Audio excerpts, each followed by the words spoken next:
Hello everyone, ഇന്നിതാ നമ്മളെല്ലാവരും കൂടിയിട്ട് ഒരു ഡിന്നർ കഴിക്കാൻ വേണ്ടി പോവാണ്. വീട്ടിലിങ്ങനെ വെറുതെ ഇരുന്നപ്പോൾ കുട്ടികൾക്ക് എല്ലാവർക്കും പുറത്തിറങ്ങാനൊരാഗ്രഹം. അപ്പം നമ്മൾ വിചാരിച്ചു എല്ലാവരും കൂടി ഒന്ന് ഡിന്നർ കഴിച്ചിട്ടൊക്കെ വരാം. എവിടെ പോകുന്നുള്ളത് കുറേ നോക്കി ഫൈനലി നമ്മൾ മഞ്ചേരിയുള്ള ഒരു റെസ്റ്റോറൻറ്റിലാണ് വന്നത് കേട്ടോ.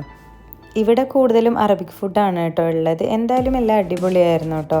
നമുക്ക് കൂടുതൽ ഇഷ്ടമായത് ബീഫിൻ്റെ ഈ ഒരു ഡിഷാണ് കേട്ടോ. ഇതാണെങ്കിൽ സെർവ് ചെയ്യുന്ന രീതി നല്ല ഭംഗിയായിരുന്നു, ഫ്ലെയിമൊക്കെ ആയിട്ട് കുട്ടികളൊക്കെ ശരിക്കും എൻജോയ് ചെയ്തു.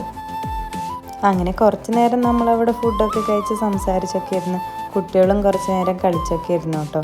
അത് കഴിഞ്ഞപ്പോൾ എല്ലാവർക്കും മധുരം കഴിക്കാനൊരാഗ്രഹം. അങ്ങനെ നമ്മൾ അവിടുന്ന് നേരെ സൈൻ ടേബിളിൽ പോയി. അവിടെ പോയിട്ട് ഒരു ഡെസേർട്ടൊക്കെ വാങ്ങി. അത്യാവശ്യം നല്ല തിരക്കുണ്ടായിരുന്നു കേട്ടോ. കുറച്ച് നേരമൊക്കെ വെയിറ്റ് ചെയ്തു. അപ്പോഴേക്കും കുട്ടികൾക്കൊക്കെ ഉറക്കം വന്നിട്ടുണ്ടായിരുന്നു. അങ്ങനെ ഇതാ നമ്മൾ നേരെ വീട്ടിലേക്ക് പോയി.